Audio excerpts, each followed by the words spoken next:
أعوذ بالله من الشيطان الرجيم بسم الله الرحمن الرحيم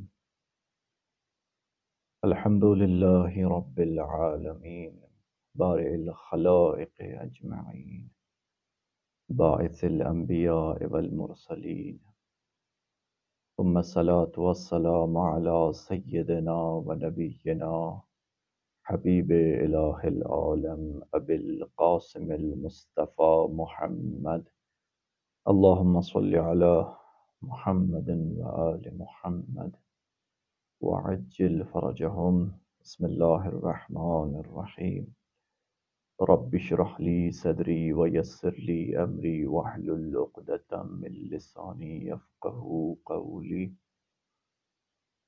السلام عليك يا وعد الله الذي زمنا السلام عليك أيها العلم المنسوب والعلم المسبوب والغوث والرحمة الواسعة وعدا غير مكذوب پروردگار عالم کا شکر گزار ہوں کہ اس مالک کائنات نے اس بندے ناچیز کو یہ توفیق عنایت فرمائی کہ آپ سامعین اور ناظرین کے درمیان مہدویت کے اس دروسی سلسلے کے ذیل میں انتظار کے موضوع پر اپنے کچھ عرائض کو آپ کی خدمت میں پیش کر سکوں۔ عزیزان گرامی قدر، دروس مہدویت کا یہ سلسلہ جاری و ساری ہے جس کی یہ 5ویں کڑی کہ بندہ حقیر آپ کے سامنے حاضر ہوا ہے۔ دروس مہدویت، خود یہ موضوع مہدویت ایک وسیع ترین موضوع ہے کہ جس کے اوپر جتنی بات کی جائے اور جتنے دورے دروس کے رکھے جائیں وہ کم ہیں اس موضوع کی اہمیت کے عنوان سے۔ لیکن بہرحال اس حوالے سے یہ کوشش کی گئی کہ جو یہ موضوع مہدویت ہے اس کو کم سے کم ایک مختصر حد تک اور اس موضوع کے ذیل میں جو اہم ترین موضوعات ہیں ان کو بیان کیا جائے تاکہ ایک مختصر سا خاکہ یا ایک مختصر سا دورہ اس مہدویت کے حوالے سے مکمل کیا جا سکے۔ آج جس موضوع کے حوالے سے اس حقیر کو یہ توفیق حاصل ہوئی ہے وہ موضوع انتظار کا موضوع ہے، جس میں انشاءاللہ ہم یہ بیان کرنے کی کوشش کریں گے کہ خود انتظار یہ کیا ہے، اس کے معنی کیا ہے انتظار کے، اور خود جب ہم یہ کہہ رہے ہوتے ہیں کہ انتظار فرج، امام زمانہ کا انتظار کر رہے ہیں، تو اس انتظار سے مراد کیا ہوتی ہے؟ آیا اس انتظار سے ہم وہی تصور لے رہے ہوتے ہیں، وہی چیز سمجھ رہے ہوتے ہیں کہ جو ائمہ معصومین علیہم السلام نے ہمیں سمجھانے کی کوشش کی ہے، جو ہمیں احادیث، روایات، قرآن کے ذریعے سے ہم تک بات پہنچائی جا رہی ہے؟ آیا وہ انتظار ہے کہ جس کو ہم سمجھ رہے ہیں، درست سمجھ رہے ہیں، یا کسی حد تک درست سمجھ رہے ہیں اور کچھ اس کے اندر کمیاں کوتاہیاں موجود ہیں کہ جس کو درست کرنے کی ضرورت ہے؟ تو ہم اس کے اوپر انشاءاللہ آپ کے سامنے کچھ اپنی گفتگو شروع کریں گے، لیکن اس سے پہلے کہ میں اس گفتگو میں وارد ہوں، اس سے پہلے میں چاہوں گا کہ کیونکہ اس موضوع کا اور کلی طور پر اس کے درمیان جتنے موضوعات رکھے گئے ہیں، یعنی مہدویت کے ذیل میں جتنے موضوعات رکھے گئے ہیں، ان کا آپس میں بہرحال ایک ارتباط ہے، کیونکہ ہم نے آپ کے سامنے عرض کیا کہ مین موضوع جو بنیادی موضوع ہے ہمارا وہ مہدویت ہے. اس کے ذیل میں جتنے موضوعات ہیں وہ سارے اس مہدویت کے موضوع سے متصل ہیں. لہذا ہمارے لیے میں ضروری سمجھتا ہوں کہ 5 منٹ کے اندر وہ چیزیں، اہم ترین چیزیں کہ جو ہم نے ابھی تک بیان کی ہیں، اس کو مختصر طور پر بیان کیا جائے آپ کے سامنے، تاکہ جو ارتباط ہے ان کا اس موضوع کے ساتھ وہ مشخص ہو سکے. سب سے پہلے جس موضوع کا علماء اکرام نے آپ کے سامنے بیان کیے، مختلف موضوعات، اس میں سب سے پہلے جس موضوع کو بیان کیا گیا وہ مہدویت کا عالمی تصور جو ہے وہ بیان کیا گیا، کہ مہدویت کا عالمی تصور کیا ہے. یعنی آیا یہ صرف ایک شیعہ کا نظریہ ہے؟ آیا یہ صرف ایک مسلمان کا نظریہ ہے؟ آیا یہ ایک صرف کچھ ادیان کا نظریہ ہے؟ یا بلکہ یہ ایک ایسا نظریہ ہے کہ جو پوری دنیا میں جتنے ادیان پائے جاتے ہیں ان تمام ادیان کے اندر یہ نظریہ پایا جاتا ہے؟ وہ الگ بات ہے کہ جو اس کی حقیقت ہے وہ اس کو کچھ اور سمجھتے ہیں. یعنی وہ خود امام مہدی کو نہیں کہتے ہیں کہ یہ آئیں گے، لیکن اس حد تک کم سے کم کہ ایک منجی بشریت کو اس دنیا میں آنا ہے اور اس نے اس دنیا میں آ کر عدل و انصاف قائم کرنا ہے. اس حد تک تمام تر ادیان جو اس دنیا میں موجود ہیں، تقریباً تمام کے تمام ادیان اس چیز کے اوپر قائل ہیں کہ بالآخر کسی ایک منجی نے اس دنیا میں آنا ہے اور عدل و انصاف قائم کرنا ہے. اس کے بعد جو آپ کے سامنے بیان کیا گیا وہ یہ بھی تھا کہ جب یہ ہمیں معلوم ہو گیا کہ دنیا کے تمام تر ادیان میں یہ نظریہ مہدویت پایا جاتا ہے، تو اب ہم یہ دیکھیں کہ خود اسلام کے اندر اس نظریے کی کیا اہمیت ہے. یعنی خود اسلام کے اندر جو مسلم جو فرقے ہیں وہ اس کے بارے میں کیا کہتے ہیں.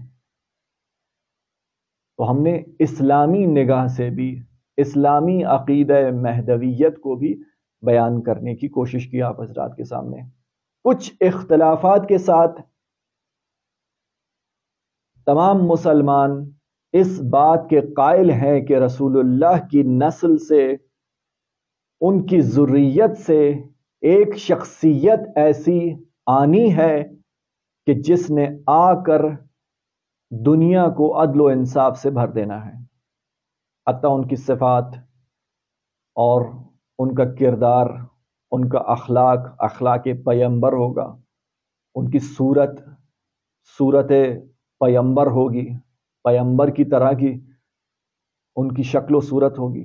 یہ تمام تر چیزیں احادیث روایات اہل تسنن کے درمیان بھی یہ بھری پڑی ہیں کہ خود وہ امام مہدی کے قائل بھی ہیں اور اس چیز کے بھی قائل ہیں کہ وہ نسل رسول اللہ سے آئیں گے اس دنیا میں اور آ کر اس دنیا کو عدل و انصاف سے بھر دیں گے.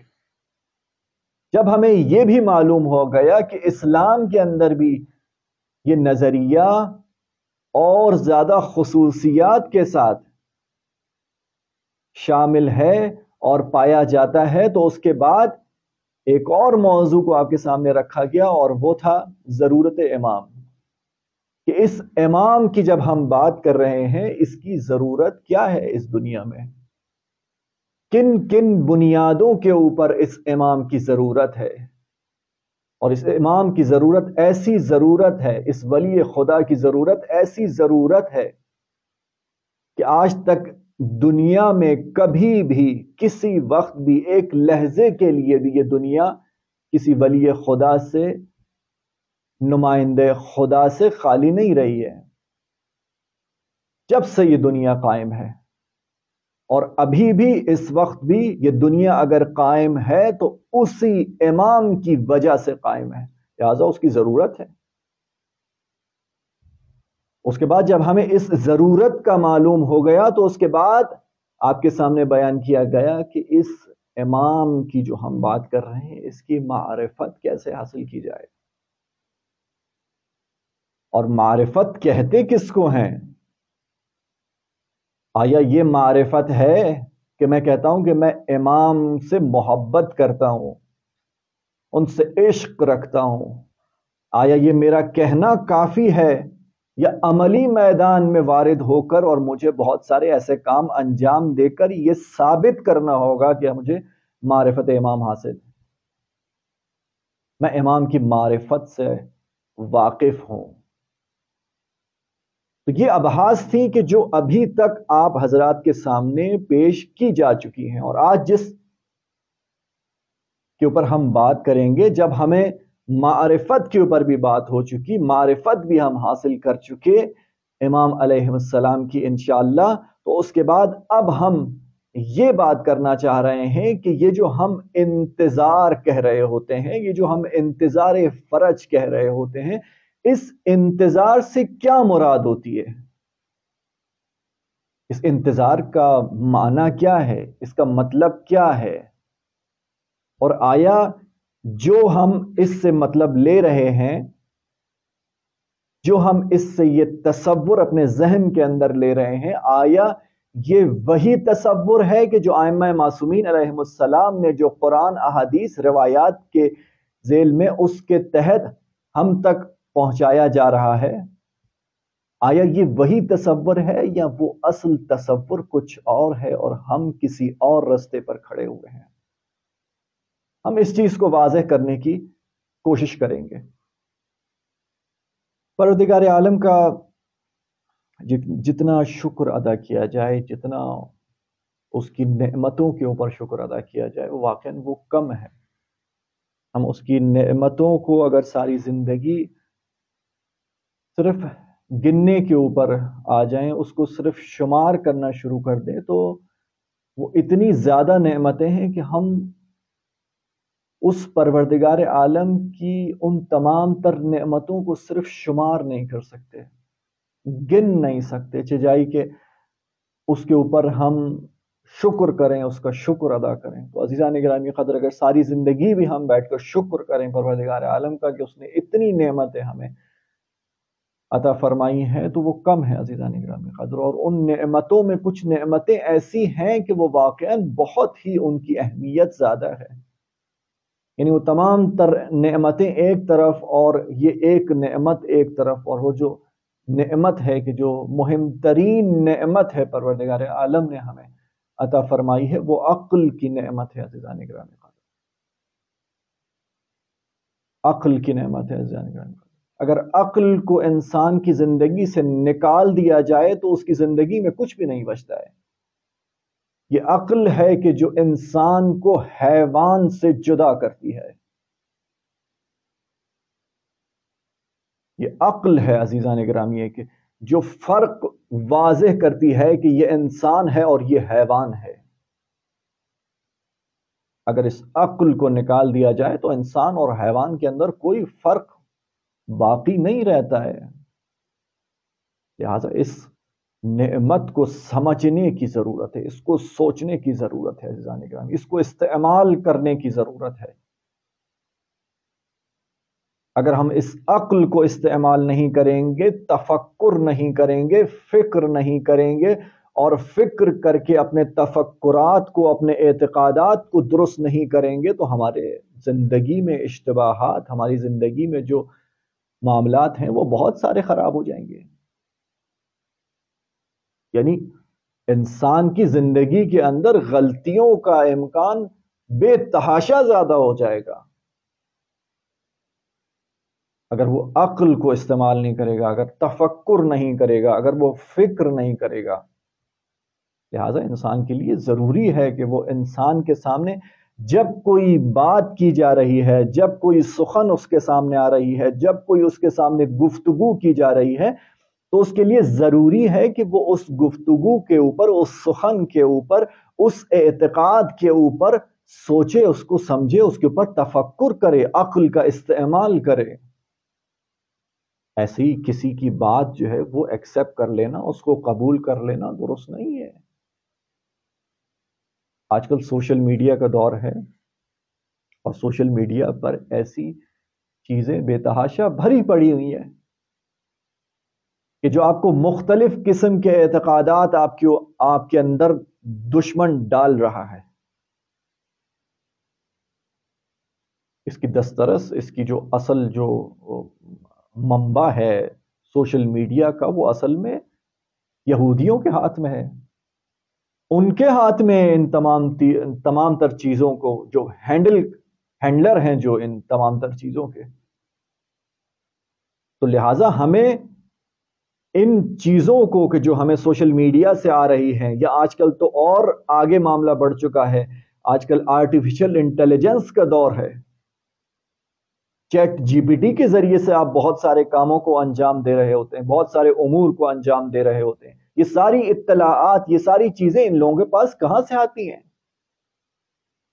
کس طریقے سے ان کے پاس یہ ساری اطلاعات آتی ہیں؟ عزیزان گرامی قدر، یہ ایسے ہی نہیں آتی ہیں، یہ ساری آپ کی، ہماری، لوگوں کی اطلاعات ہیں کہ جو ان کے پاس موجود ہے۔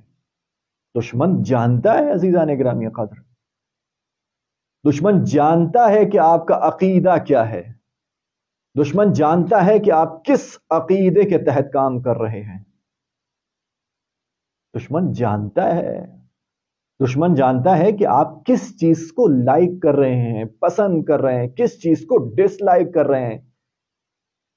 آپ کی پسند ناپسند، آپ کی شخصیت کے بارے میں، تمام تر چیزوں کے بارے میں علم ہے اس کو۔ یہ جو ہم سافٹ ویئرز استعمال کر رہے ہوتے ہیں، اب تو یہ باتیں واضح ہو چکی ہیں، آشکار ہو چکی ہیں، تمام لوگوں کو یہ باتیں پتہ ہے، علم ہے کہ جو ہم فیس بک، انسٹاگرام، یوٹیوب اور دوسرے سافٹ ویئر جو ہے وہ استعمال کر رہے ہوتے ہیں، تو ہم خود سے ان کو ایکسس دے رہے ہوتے ہیں۔ ہم ان کو خود اپنے موبائل کے اندر، اپنے کمپیوٹر کے اندر، اپنی ٹیکنالوجی کی چیزوں کے اندر ہم خود ان کو وارد کر رہے ہوتے ہیں، اجازت دے رہے ہوتے ہیں کہ آئیے تشریف لائیے، آپ جو چاہیں اس میں سے نکال سکتے ہیں، اطلاعات لے سکتے ہیں۔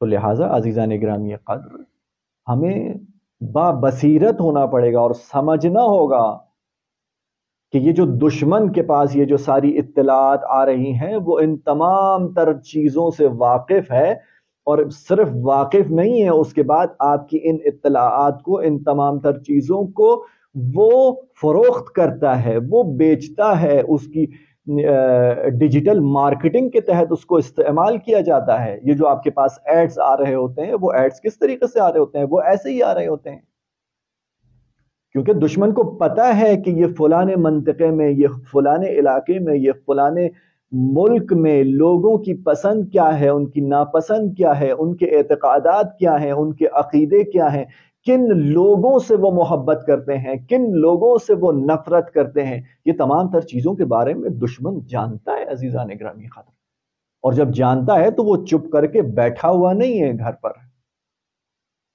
کہ میں کچھ بھی نہیں کر رہا، وہ حتماً وہ تمام تر اپنی قوت لگا رہا ہے اس کے اوپر کہ جو ان کے عقیدے ہیں اور ان کی جو محبتیں ہیں اور جن سے محبتیں ہیں اور جن کے بارے میں یہ اعتقادات رکھتے ہیں، بہترین اعتقادات رکھتے ہیں، مہدویت کا اعتقاد رکھتے ہیں، امام زمانہ کو مانتے ہیں، ان سے محبت کرتے ہیں، یہ دشمن جانتا ہے۔ اور یہ جب جانتا ہے تو وہ اس کے اوپر،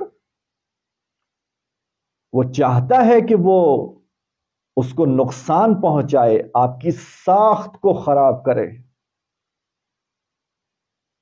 آپ کی جو اس نظریے کی ساخت ہے اس ساخت کو خراب کر دے۔ یہ دشمن کا ہدف ہے، جس کو قرآن روایات ہمیں کھل کر بتا رہے ہوتے ہیں کہ تمہارا دشمن کون ہے اور تمہارا دوست کون ہے. تو عزیزان گرامی قدر، تفکر کرنے کی ضرورت ہے، فکر کرنے کی ضرورت ہے، اپنے اعتقادات کو اس میزان میں تولنے کی ضرورت ہے کہ جو میزان پروردگار عالم نے ہمیں دیا ہے. اور وہ میزان کیا ہے؟ وہ عقل کا میزان ہے. اور اسی لیے قرآن کریم میں پروردگار عالم ارشاد فرما رہا ہے کہ اگر کوئی شخص کہ جو عقل کو استعمال نہیں کرتا ہے، وہ دراصل کیا ہے؟ وہ رجس میں مبتلا ہوگا، وہ گناہ میں مبتلا ہوگا.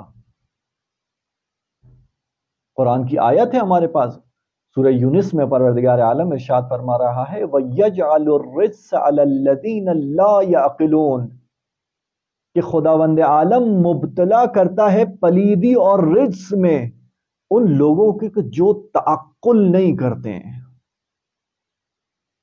جو فکر نہیں کرتے ہیں، جو سوچتے نہیں ہیں، سمجھتے نہیں ہیں، اپنے اعتقاد کو اس عقل کے ذریعے سے درست نہیں کرتے ہیں، بلکہ بغیر تفکر کیے وہ عمل کرتے ہیں، انجام دیتے ہیں.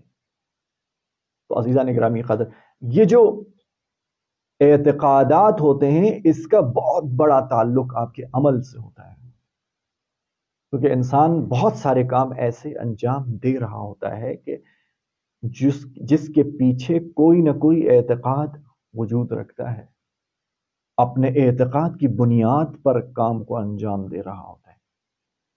اگر کسی چیز کے بارے میں اس کا اعتقاد نہ ہو تو وہ اس کو انجام نہیں دیتا ہے، کیونکہ اس کو وہ بات سمجھ نہیں آتی ہے. اور یہ انسان کی خاصیت ہے، پروردگار عالم نے انسان کے اندر یہ صلاحیت رکھی ہے، یہ اختیار رکھا ہے کہ وہ سامنے والی چیز کو دیکھے اور اس میں سے بہترین چیز کو انتخاب کرے. انسان کے اندر عقل دی ہے پروردگار عالم نے. تو جو اس عقل سے عقل کو استعمال نہیں کرتا، لا یعقلون ہے، جو عقل استعمال نہیں کرتا ہے اس کو پروردگار عالم مبتلا کرتا ہے رجس اور گناہ میں. یعنی اگر انسان عقل کو استعمال نہ کرے تو نتیجتاً وہ گناہ کا شکار ہو جائے گا، نتیجتاً وہ رجس اور پلیدی کا شکار ہو جائے گا. لہٰذا عزیزان گرامی قدر، یہ عقل بہت مہم ہے. آپ کے عملی میدان میں بھی آپ جو عمل کر رہے ہیں اور ہم آپ کے تفکرات اور فکر اور اعتقادات جو ہیں اس کے اندر بھی اس کا بہت اہم ترین رول ہے. اگر آپ اس کے بغیر کسی کام کو انجام دیں گے تو وہ آپ کا کام میں خدشات کا اور اشتباہات کا جو معاملہ ہے وہ بہت زیادہ احتمال اس کا بڑھ جائے گا. احتمال قوی یہ ہے کہ آپ اس کام کو درست انجام نہ دیں، لیکن ایک کام آپ سوچ سمجھ کے انجام دیں گے تو وہ کام بہتر طریقے سے آپ اس کو انجام دے سکتے ہیں. اور جس طریقے سے یہ عملی میدان میں ہمارے لیے ضروری ہے، اسی طریقے سے ہمارے اعتقادات کے حوالے سے بھی یہ عقل بہت زیادہ اہم ہے. کہ ہمارے سامنے جب کوئی اعتقاد، جب کوئی عقیدہ لایا جا رہا ہے، جب ہمارے سامنے کوئی بات کی جا رہی ہے، ہم کوئی کتاب اٹھا کر پڑھ رہے ہیں، ہم کچھ دیکھ رہے ہیں، تو ہمیں یہ غور کرنا ہوگا کہ یہ جو عقیدہ میرے سامنے آیا ہے، آیا یہ عقیدہ قرآن و احادیث و روایت اور اس عقل کے میزان میں پورا اتر رہا ہے کہ نہیں اتر رہا ہے اس کے اوپر. یہ ہمیں سوچنا ہوگا، یہ ہمیں سوچنا ہوگا اور اس کے بعد اس کو قبول کرنا ہوگا. میں جو آپ کے سامنے بیٹھا ہوا ہوں، قم سے آپ سے مخاطب ہوں، تو اس کا مطلب یہ نہیں ہے کہ آپ بغیر فکر کیے، بغیر تفکر کیے آپ میری بات کو قبول کر لیں، مان لیں. نہیں، مومن کی خاصیت ہے کہ وہ تمام تر چیزوں کو سنتا ہے اور اس کے بعد اس میں سے بہترین چیزوں کو اخذ کرتا ہے، بہترین چیزوں کو نکالتا ہے اور اس کو قبول کرتا ہے. ضروری نہیں ہے کہ آپ کے سامنے جو گفتگو کی جائے صرف اس بنیاد پر کہ کیونکہ یہ ایک طالب علم ہے سامنے والا جو گفتگو کر رہا ہے تو میں نے اس کی بات مان لی اور اس نے جو بھی کہا ہوگا وہ ٹھیک کہا ہوگا. اس بنیاد پر ہم کسی عقیدے کو قبول نہیں کر سکتے ہیں، اس طریقے سے نہیں مانیں گے ہم. بلکہ ہم دیکھیں گے، ہم اس کو تولیں گے، اس کو پرکھیں گے، اس عقل کے میزان میں اس کو پرکھیں گے. اگر وہ اس کے خلاف نہیں ہوگا تو ہم اس کو قبول کر لیں گے. ہمیں سمجھ آ جائے گی وہ بات تو ہم اس کو قبول کر لیں گے. یا اس میں سے جتنی بات سمجھ آئے گی، جتنی بات اس میں سے بہترین چیز ہوگی، وہ ہم اس کو ایکسیپٹ کر لیں گے، اس کو ہم قبول کر لیں گے. عزیزان گرامی قدر، اسلامی اعتقادات کی اگر بات کی جائے تو اس میں بھی کچھ ایسی چیزیں ہمیں نظر آ رہی ہوتی ہیں، بلکہ بہت ساری چیزیں اگر کہی جائیں تو جو ہے وہ غلط نہ ہوگا کہ جس کا اصل تصور جو پروردگار عالم اس سے ہمیں بتانا چاہ رہا ہے یا ائمہ معصومین کے ذریعے سے ہم تک پہنچا ہے، ہم اس تصور کو یا تو سمجھ نہیں پا رہے ہوتے یا سمجھے نہیں ہوتے ہیں، اور سنی سنائی بات کے اوپر یقین کر لیتے ہیں اور اس کو ایکسیپٹ کر لیتے ہیں.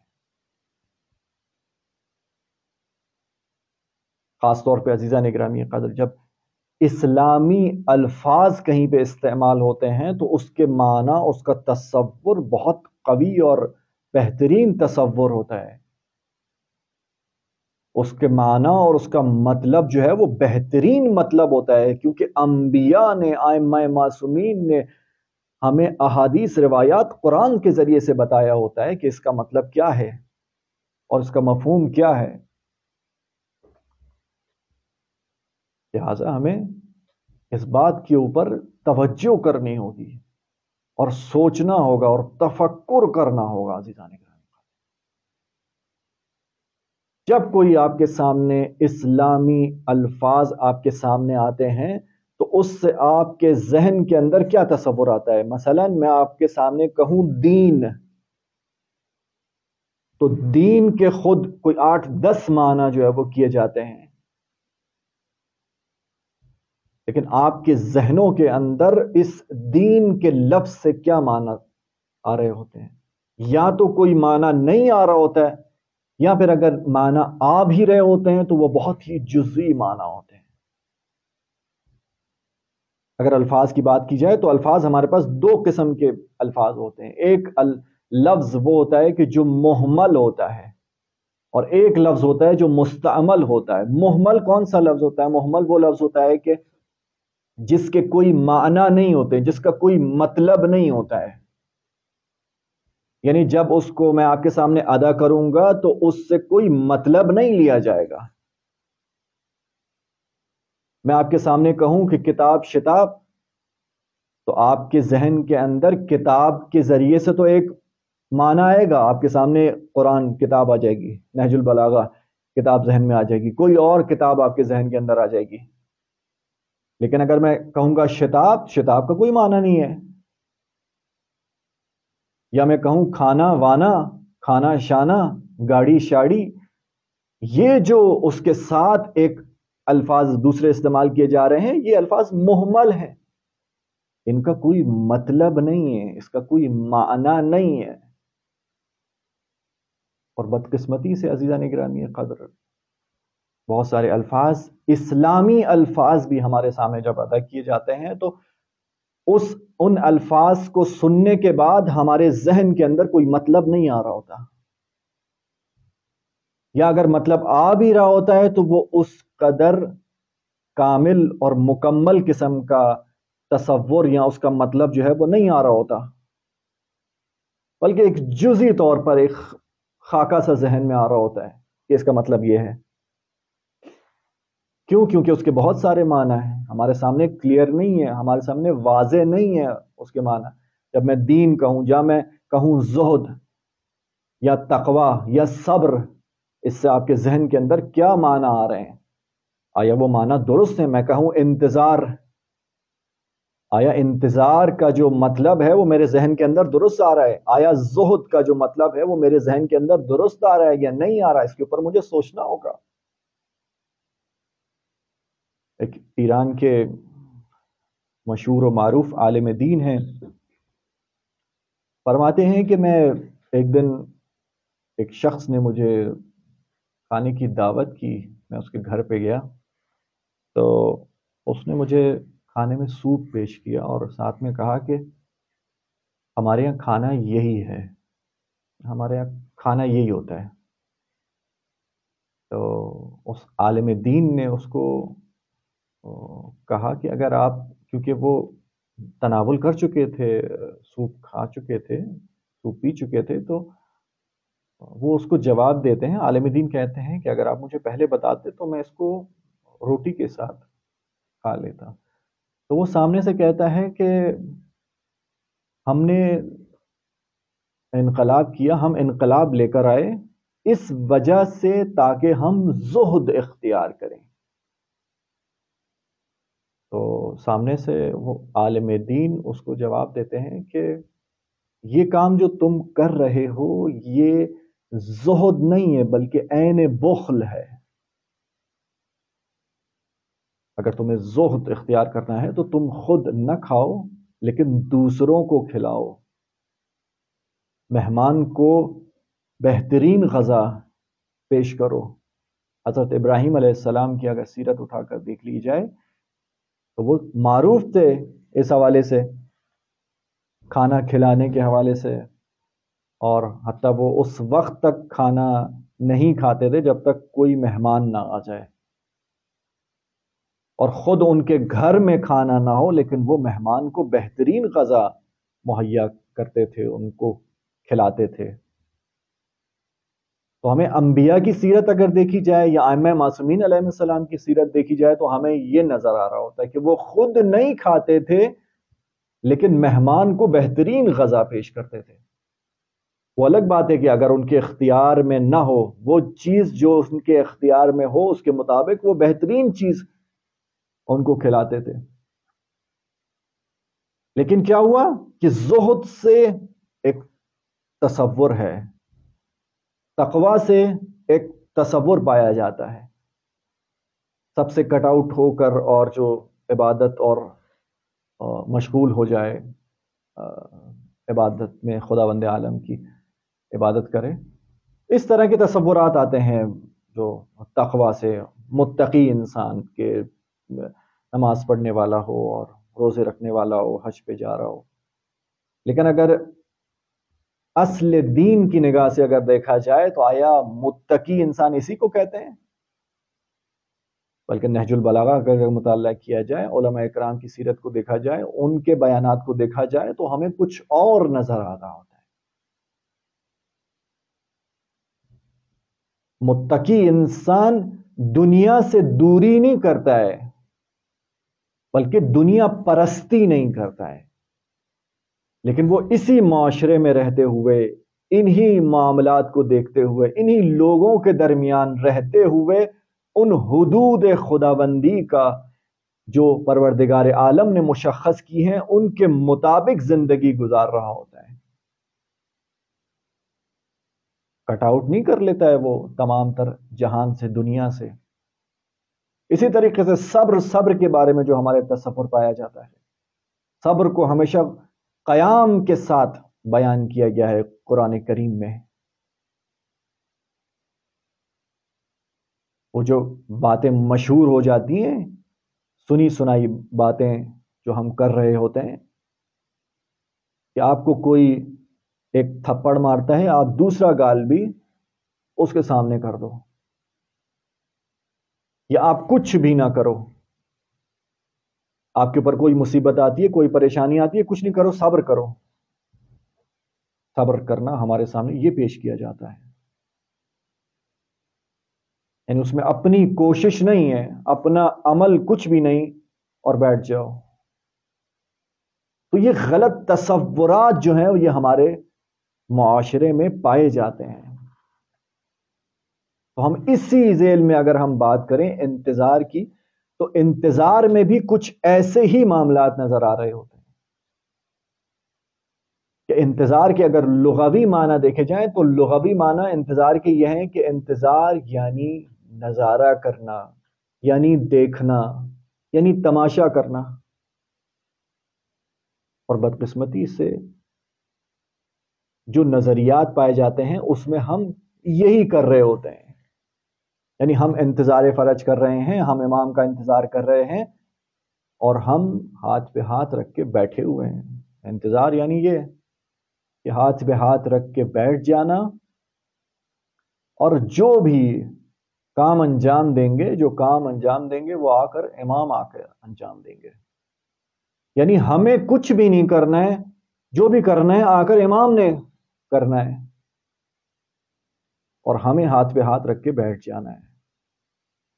عزیزان گرامی قدر، ہم بھول جاتے ہیں، انسان فراموش کر دیتا ہے ان چیزوں کو کہ جو تاریخ میں گزر چکی ہیں، جو انسان کا رویہ اور انسان کا کردار جو پہلے رہا ہے، جو اشتباہات انسان نے کیے ہیں. انسان بھول جاتا ہے، اس کو نہیں پتا، تاریخ کا مطالعہ نہیں ہے، علم نہیں ہے کہ تاریخ میں کیا ہوا ہے، یا اگر علم ہے بھی تو وہ اس وقت اس کو بھول چکا ہے.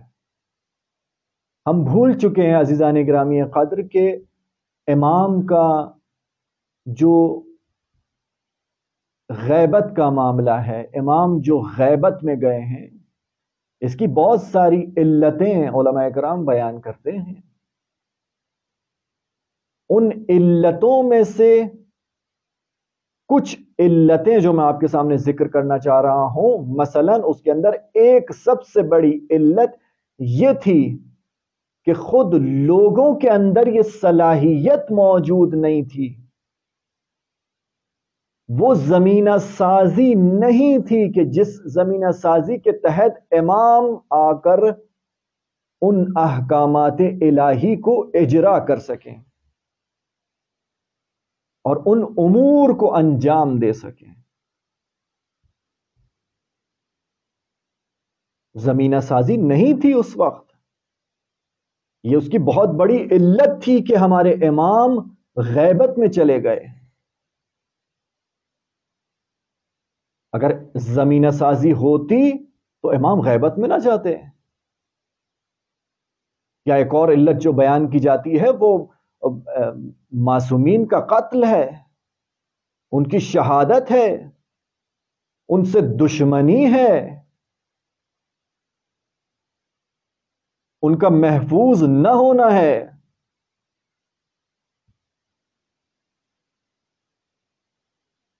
انسان کی تاریخ اس حوالے سے بھری پڑی ہے. انبیاء الہی شروع سے لے کر اور رسول اللہ تک، اور رسول اللہ کے بعد سے ائمہ معصومین مولا علی علیہ السلام سے لے کر اور امام حسن عسکری علیہ السلام تک،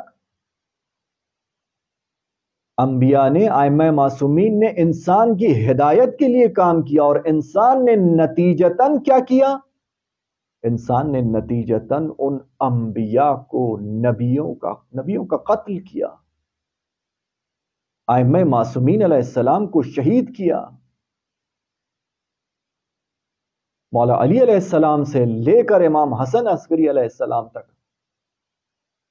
تو یہ ایک خوف تھا یہ والا کہ یہ انسان دوبارہ سے یہی کام انجام دے گا، اور اس ولی خدا کو اپنا جو ان کا فریضہ ہے اس کو انجام دینے کے لیے رکاوٹ ہے. لہذا یہ علتیں ہیں، ہمیں اس کے اوپر غور کرنا پڑے گا اور اس کو سمجھنا ہوگا کہ امام جب غیبت میں گئے ہیں تو وہ کس وجہ سے غیبت میں گئے ہیں. آیا اس کی یہ علت نہیں تھی؟ آیا اس وقت زمینہ سازی کا مسئلہ نہیں تھا؟ عزیزان گرامی قدر، تو ہمیں معلوم ہوگا کہ اس وقت وہ زمینہ سازی نہیں تھی. ہمارے اندر، انسان کے اندر وہ صلاحیت موجود نہیں تھی کہ وہ ان کے لیے زمینہ سازی کر سکے، یا ان کے لیے زمینہ سازی نہیں کی جا رہی تھی تاکہ وہ پروردگار کے احکامات کو اجرا کریں. تو عزیزان گرامی قدر، اگر ہم اسی نظریے کو قبول کر لیں اور ہم کہیں کہ ہم ہاتھ پہ ہاتھ رکھ کے بیٹھ جائیں اور ہم کچھ بھی نہ کریں، تو لہٰذا دراصل ہم یہ اسی کی تعمیل کر رہے ہیں. یہ ہم وہی کام کر رہے ہیں کہ جو غیبت کا زمانہ تھا، جب امام کو غائب کر دیا گیا، جب امام کو ہم سے دور کر دیا گیا.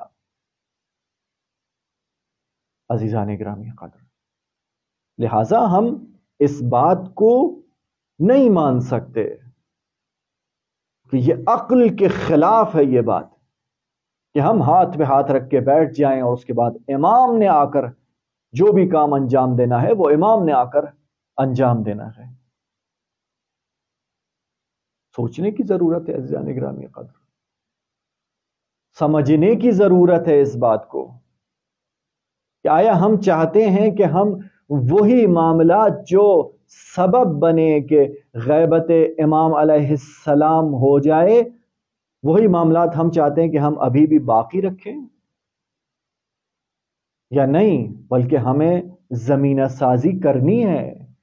اگر ہمیں یہ ظاہر کرنا ہے، اگر ہمیں اپنے آپ کو یہ باور کرانا ہے کہ ہم وہ حقیقی منتظر ہیں، ہم وہ انتظار کر رہے ہیں کہ جو ائمہ معصومین نے ہمیں سکھایا ہے، تو ہمیں زمینہ سازی کرنی ہوگی عزیزان گرامی قدر، عمل کرنا ہوگا. بغیر عمل کے ہم ان حقیقی منتظر میں ہمارا نام شامل نہیں ہو سکتا. اس کا مطلب یہی ہوگا کہ ہم انتظار کو نہیں سمجھے، ہم نے انتظار کو نہیں سمجھا عزیزان گرامی قدر. تو یہ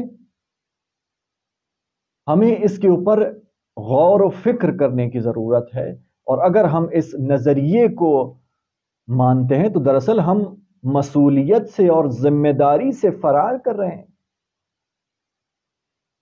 ہمارے اوپر جو ذمہ داری قرار دی گئی ہے کہ آپ کو عمل کرنا ہے اور بغیر عمل کے آپ کچھ بھی نہیں ہیں، اس کا مطلب ہے ہم اپنی مسئولیت سے، اپنی جو ذمہ داری ہے اس سے فرار کر رہے ہیں. اگر ہم کسی مہمان کا انتظار کر رہے ہیں اور ہم چاہتے ہیں کہ وہ مہمان ہمارے گھر پر تشریف لے کر آئے، تو ہم اس کے لیے زمینہ سازی کریں گے، اس کے لیے ہم گھر کو مرتب کریں گے، اس کے لیے ہم کھانے کا بندوبست کریں گے، اس سے ہم ارتباط کرنے کی کوشش کریں گے، اس کو ہم ایڈریس بتانے کی کوشش کریں گے، اس کو ہم ایڈریس بتائیں گے. یہ تمام تر چیزیں کیا ہیں؟ یہ تمام تر چیزیں ہم زمینہ سازی ہے، ہم اس کو پرووائڈ کریں گے، ان کاموں کو انجام دیں گے تاکہ وہ مہمان تشریف لائیں ہمارے گھر کے اندر.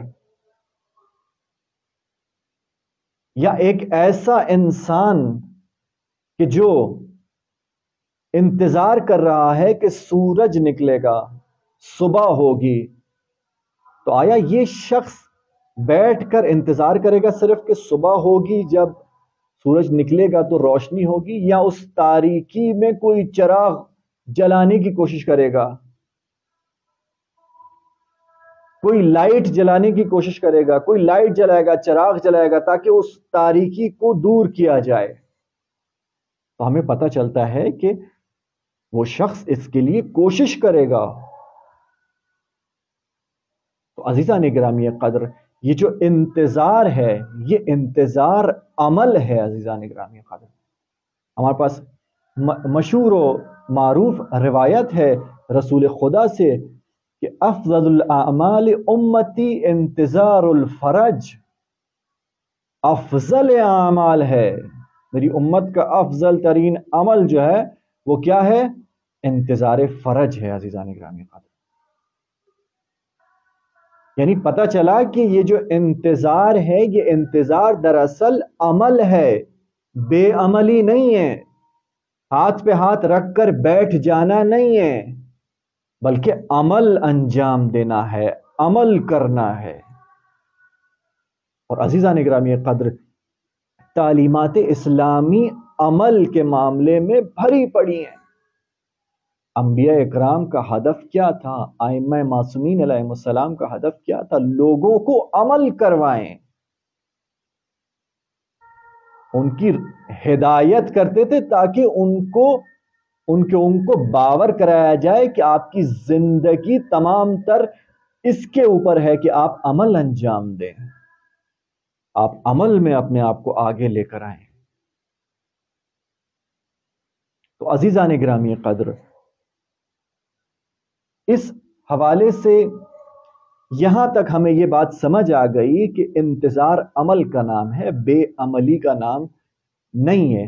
اب ہم آپ کے سامنے یہ بیان کرنا چاہ رہے ہیں کہ وہ کیا چیزیں ہیں ایسی، وہ کون سی چیزیں ہیں کہ جس کو ہم انجام دیں تو ہم یہ یقین کر سکتے ہیں کہ میں وہ منتظر ہوں، یا میں وہ حقیقی انتظار کر رہا ہوں کہ جو ائمہ معصومین نے مجھ سے چاہا ہے۔ تو عزیزان گرامی قدر، ہمیں اس حقیقی انتظار کو سمجھنے کے لیے ان چیزوں کو درک کرنا پڑے گا جو علماء اکرام نے بیان کی ہے۔ اب کیونکہ بہرحال جو ہے وہ وقت ایک گزر چکا ہے اور اختتام کی طرف ہے، تو لہٰذا یہ کہ مختصر طور پر کوشش کروں گا کہ فہرست وار ان چیزوں کو آپ کے سامنے ذکر کیا جائے۔ سب سے پہلی چیز جو علماء اکرام بیان فرماتے ہیں وہ یہ کہ موجودہ زندگی سے آپ کو قانع نہیں ہونا ہے، یعنی جو آپ زندگی گزار رہے ہیں چاہے وہ مادی حوالے سے ہو یا معنوی حوالے سے ہو یا روحانی اعتبار سے ہو، جسمانی اعتبار سے ہو، جس حوالے سے بھی ہو، آپ قانع نہ ہو جائیں کہ بس اب میں نے یہاں تک جو کام انجام دیا ہے یہ کام کافی ہے، اس کے بعد آگے میں نے کچھ بھی انجام نہیں دینا ہے، بس یہ کافی ہے جتنا ہے۔ یعنی اس حوالے سے آپ کو کبھی قانع نہیں ہونا ہے، آپ ہمیشہ در حال حرکت، یعنی ہمیشہ رشد کی طرف جانا ہے۔ یعنی میں یہ نہیں کہوں گا کہ میں ادھر حوزہ علمی قم میں بیٹھا ہوا ہوں تو میں نے یہاں پر درس پڑھ لیا یہ کافی ہے، یا میں ایک طالب علم بن گیا میرے لیے کافی ہے، میں ایک ڈاکٹر بن گیا میرے لیے کافی ہے، میں انجینئر بن گیا میرے لیے کافی ہے، میں نے یہ کام انجام دے دیا میرے لیے کافی ہے۔ اس چیز کے حوالے سے انسان قانع نہیں ہونا ہے، بلکہ ہر وقت انسان کی کوشش کرنی ہے کہ اور رشد کرے، آگے کی طرف جائے۔ یہ ایک چیز۔ دوسری چیز جو بیان کی جاتی ہے یقین کامل رکھنا، کہ مجھے یقین ہے اپنے امام کے اوپر، ان کے ظہور کے اوپر، ان کے حی اور ان کے حاضر ہونے کے اوپر، کہ وہ موجود ہیں، وہ اسی دنیا میں زندگی گزار رہے ہیں اور بالآخر انہوں نے ایک دن ظہور کرنا ہے۔ اس نظریے کے اوپر، اس نظریے مہدویت کے اوپر مجھے یقین کامل ہونا چاہیے، مجھے ذرا سا بھی اس معاملے میں شک نہیں ہونا چاہیے۔ جب انسان کسی مہمان کے بارے میں شک رکھے گا کہ وہ آ رہا ہے یا نہیں آ رہا ہے تو اس کے حساب سے پھر اس کی زمینہ سازی نہیں کرے گا، اس کے لیے مقدمات کو فراہم نہیں کرے گا۔ مثلا اس کو اگر اس کے لیے غذا تیار کرنی ہے، اس کے لیے کھانا بنانا ہے، یا اس کو جو ہے گھر کی اس کے لیے صاف ستھرا کرنا ہے گھر کو، یا دوسرے کاموں کو، دوسرے امور کو انجام دینا ہے، اس سے رابطہ کرنا ہے، اگر آپ کو پتا ہوگا، اگر آپ کو یقین نہیں ہوگا تو آپ یہ کام انجام نہیں دیں گے، آپ زمینہ سازی نہیں کریں گے اس کے لیے۔ لیکن اگر آپ کو یقین ہوگا کہ اس مہمان نے آنا ہے تو پھر آپ زمینہ سازی کریں گے۔ لہٰذا یہ بہت اہم ہے کہ ہمیں یقین کامل ہونا چاہیے۔ تیسرا جو نقطہ بیان کیا جاتا ہے وہ ہے کہ ظلم کی نابودی پر اطمینان نہیں رکھنا ہے، یعنی جو یہ ظلم ہو رہا ہے، جو دنیا میں اس وقت ظلم ہو رہا ہے، جو امریکہ، اسرائیل ظلم کر رہا ہے، یا دوسرے ممالک جو ظلم کر رہے ہیں، غریب ممالک کے اوپر ظلم کر رہے ہیں، یا ہم دوسرے ممالک کو اٹھا کر دیکھ لیں، یمن کی بات کریں یا سیریا کی بات کریں، یا ہم لبنان کی بات کریں یا فلسطین کی بات کریں، ان تمام تر جو ملکوں میں جو ظلم ہو رہا ہے، یا اس کے علاوہ دنیا میں جہاں کہیں بھی جو بھی کوئی ظلم ہو رہا ہے، اس ظلم کے بارے میں انسان کو یہ آگاہی ہونی چاہیے کہ یہ ظلم بالآخر ایک دن مٹ جانا ہے، کیونکہ جب اس کے اندر یہ والی قوت ہوگی، جب وہ یہ سمجھے گا کہ یہ جو ظالم ہے اس نے مٹنا ہے، اس کا جو ظلم ہے مٹنا ہے، تو اس کے بعد اس کے لیے قیام کرے گا، کے لیے کھڑا ہو جائے گا، پھر ہاتھ پہ ہاتھ رکھ کے بیٹھ نہیں جائے گا کہ امام نے آ کر اس کو ختم کرنا ہے، پھر اس کے لیے قیام کرے گا، اس کے لیے اپنے جو جتنی اس کے اندر توان ہوگی وہ تمام تر امور کو انجام دے گا تاکہ اس ظلم کو ختم کیا جائے، کیونکہ بالآخر اس ظلم نے مٹنا ہے۔ یہ عقیدہ ہونا چاہیے اس کے اندر، اس کے اوپر یقین اور اس کے اوپر اطمینان ہونا چاہیے۔ اس کے علاوہ امید اور حرکت، انسان با امید ہو، امید کے ساتھ ہو، اور ہر وقت در حال حرکت ہو، فارسی میں کہتے ہیں، یعنی پیش رفت کر رہا ہو، اسٹاپ نہیں ہونا ہے، رک نہیں جانا ہے، امید کے ساتھ حرکت بھی کرنی ہے، امید کے ساتھ صرف بیٹھ نہیں جانا ہے گھر پہ جا کر، بلکہ امید بھی رکھنی ہے اور حرکت بھی کرنی ہے۔ اور نا امیدی جو انسان کے ذہن کے اندر آ رہی ہوتی ہے، یہ دراصل دشمن کا ہتھیار ہے۔ دشمن یہ چاہتا ہے کہ ہم نا امید ہو جائیں، وہ ایسے امور کو، ایسے کاموں کو انجام دیتا ہے، ایسی چیزیں ہمارے ذہنوں کے اندر ڈالنے کی کوشش کر رہا ہوتا ہے کہ جو ہمیں نا امید کر دیں۔ جب انسان نا امید ہو جاتا ہے تو وہ پھر کوئی کام انجام نہیں دیتا ہے۔ یہ لوگ جو خودکشی کر رہے ہوتے ہیں، یہ دراصل کیا کر رہے ہوتے ہیں؟ یہ زندگی سے نا امید ہو چکے ہوتے ہیں۔ جب زندگی سے نا امید ہو چکے ہوتے ہیں، ان کو پتا ہوتا ہے کہ اب زندگی میں کچھ اور نہیں کر سکتا، جب وہ اس کے اوپر یقین رکھتے ہیں تو اس کے بعد وہ نا امید ہو جاتے ہیں۔ جب نا امید ہو جاتے ہیں تو وہ ان کو اس حد تک نا امیدی لے جاتی ہے کہ وہ اپنی جان کو ختم کر دیتے ہیں۔ تو یہ جو نا امیدی ہے عزیزان گرامی قدر، یہ نا امیدی دشمن کا ہتھیار ہے، اور ہو سکتا ہے کہ ہم اس ہتھیار کے تحت ہم بھی استعمال ہو رہے ہوتے ہیں۔ بہت ساری آپ کو کتابیں ایسی نظر آ رہی ہوں گی کہ جو کتابیں آپ پڑھنے سے آپ کے اندر نا امیدی آ جائے، کسی سے بات کرنے سے نا امیدی آ جائے، ہو سکتا ہے اس کو خود بھی یہ علم نہ ہو، لیکن یہ دراصل وہ اس استکبار کے تاثرات ہیں، اس کے اثرات ہیں کہ جو ہمارے اندر آ کر بیٹھ گئے ہیں، اور اس کے بعد ہم ایسی باتیں کرتے ہیں لوگوں سے کہ جس کی وجہ سے وہ نا امید ہو جائیں۔ تو لہٰذا مومن کبھی نا امید نہیں ہوگا، ایک منتظر کبھی نا امید نہیں ہوگا کہ وہ نا امید ہو کر بیٹھ جائے گھر پہ اور ہاتھ پہ ہاتھ رکھ کے بیٹھ جائے کہ میں نے کچھ بھی نہیں کرنا ہے۔ نا امید عزیزان گرامی نہیں ہونا ہے۔ اس کے علاوہ عمل اور آمادگی ہے، جو علماء کرام بیان کرتے ہیں کہ انسان کا جو عمل ہے اور اس کی آمادگی ہے، یہ انتظار ہے، یہ منتظر کی ذمہ داری ہے کہ وہ آمادگی رکھے اور عملی میدان میں آگے بڑھے۔ جس طریقے سے پہلے بھی بات ہوا کہ یہ افضل عمل ہے، افضل ترین عمل ہے۔ بعض روایتوں میں بیان ہوا کہ 70 حج سے زیادہ اس کا ثواب ہے، اس انتظار کا 70 حجوں سے زیادہ ثواب ہے۔ تو وہ کیسا انتظار ہے؟ آیا وہ یہی انتظار ہے کہ ہم ہاتھ پہ ہاتھ رکھ کے بیٹھ جائیں، یا یہ انتظار ہے؟ تو عزیزان گرامی قدر، بغیر عمل کے اور بغیر آمادگی کے یہ انتظار نہیں ہے، بلکہ انتظار، حقیقی انتظار اگر انسان کرنا چاہتا ہے تو اس کے لیے عمل ہے اور اس کی آمادگی ہے۔ اور آمادگی کیسی آمادگی؟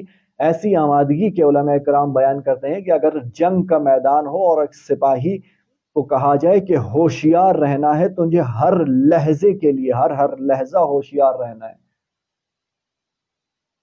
اسی طریقے سے ہمیں ہر لحظہ، ایک لحظہ ہمیں ہوشیار رہنا ہے، آمادہ رہنا ہے۔ ایک لحظے کی بھی تاخیر نہیں ہونی ہے۔ وہاں پہ میں یہ نہیں کہوں گا کہ میں ابھی مثلاً فلانا کام انجام دے کے اس کے بعد آ رہا ہوں، یا مثلاً کپڑے چینج کر کے آ رہا ہوں، یا مثلاً کھانا کھا کے آ رہا ہوں، یا مثلاً اپنے بچوں کو دیکھ کے آ رہا ہوں۔ نہیں، یہ تمام تر چیزیں نہیں ہوگی۔ آمادگی کامل، ایسی آمادگی کہ ہر لحظہ انسان مکمل طور پہ آمادہ ہو، کہ جس وقت وہ صدا آئے ہم اس کی صدا پہ لبیک کہنے کے لیے کھڑے ہو جائیں۔ ایسی آمادگی جیسا ایک سپاہی میدان جنگ میں آمادہ ہوتا ہے، ایسی آمادگی ہونی چاہیے۔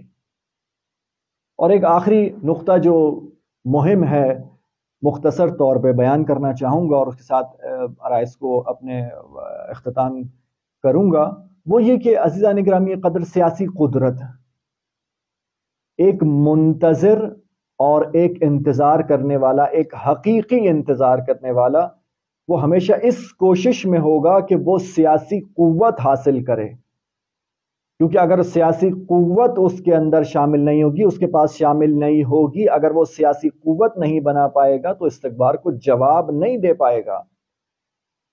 اب اگر امریکہ، اسرائیل ہمارے اوپر حملہ کرتے ہیں تو ہم ان سے بیٹھ کر مذاکرات نہیں کریں گے کہ دیکھیں ہم آپ سے یہ کہہ رہے ہیں کہ آپ ہمارے اوپر حملہ نہ کریں، نرم زبان سے اس کو سمجھانے نہیں بیٹھ جائیں گے، بلکہ قدرت کا مقابلہ قدرت سے کریں گے۔ اس نے جتنی قدرت سے ہمیں للکارا ہے، ہم اس سے بڑھ کر قدرت سے ہم اس کو جواب دیں گے۔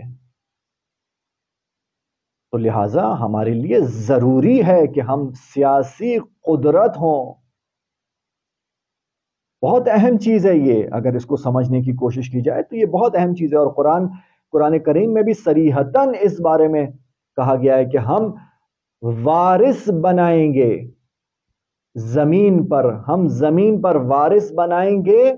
پھر یہ امام باقر علیہ السلام سے پوچھا گیا کہ وہ کون لوگ ہیں کہ جن کو وارث بنانے کی بات کی جا رہی ہے، تو امام باقر علیہ السلام نے کہا کہ وہ امام مہدی اجل اللہ تعالی فرج شریف ہیں اور ان کے انصار ہیں۔ عزیزان گرامی قدر، کون بہتر ہوگا اس سے زیادہ کہ جو حقیقی منتظر ہے، جو حقیقی انتظار کرنے والا ہے، اس کے ہاتھ میں وہ قدرت ہو، سیاسی قدرت اس کے ہاتھ میں ہو۔ اس سے زیادہ بہتر اور کیا ہو سکتا ہے عزیزان گرامی؟ لہٰذا یہ ایک ضروری چیز ہے۔ قرآن کریم میں سورہ انبیاء کی آیت نمبر 104 ہے کہ وَلَقَدْ كَتَبْنَا فِي الزَّبُورِ مِن بَعْدِ الذِّكْرِ أَنَّ الْأَرْضَ يَرِثُهَا عِبَادِيَ الصَّالِحُونَ، کہ پروردگار عالم کہہ رہا ہے کہ میں زمین پر صالح بندے، جو میرے جو صالح بندے ہیں، جو صالح ترین بندے ہیں، میں ان کو وارث بناؤں گا۔ یعنی زمین کا وارث اگر میں بناؤں گا تو ایک صالح انسان کو بناؤں گا۔ اور جیسا کہ آپ کے سامنے بیان ہوا کہ امام سے پوچھا گیا تو امام نے کہا کہ وہ امام مہدی علیہ السلام ہے یا ان کے انصار ہیں کہ جو صالح بندے ہیں۔ اور ان سے بہتر اور کون ہو سکتا ہے عزیزان گرامی قدر کہ جو زمین کا وارث ہو، جو زمین پر قدرت رکھتا ہو، جو زمین پر سیاسی قدرت رکھتا ہو۔ آیا وہ یہودی ہوں، آیا دوسرے ادیان مذاہب ہو، ان کے ہاتھ میں دے دی جائے قدرت، سیاسی قدرت؟ نہیں عزیزان گرامی قدر، آپ سے بہتر اور کون ہو سکتا ہے کہ جس کے ہاتھ میں وہ سیاسی قدرت دی جائے؟ اگر ہم ایک صالح انسان بن جائیں اور واقعاً امام کے انصار میں سے ہوں تو ہم سے زیادہ بہتر اور کون ہو سکتا ہے کہ جس کے پاس یہ قدرت حاصل ہو جائے۔ اسی کے ساتھ میں اپنے عرائض کو اختتام کرتا ہوں، اور انشاءاللہ کہ آگے اور موضوعات پر گفتگو جاری رہے گی، اور پروردگار عالم سے دعا ہے کہ وہ ہمیں اس حقیقی منتظر بننے کی توفیق عنایت فرمائے، اور ہمارے امام کی ظہور میں تعجیل فرمائے، اور ہمیں ان کے آوان و انصار میں شامل ہو کر شہادت نصیب فرمائے۔ وصلی اللہ علی محمد و آلہ الطاہرین۔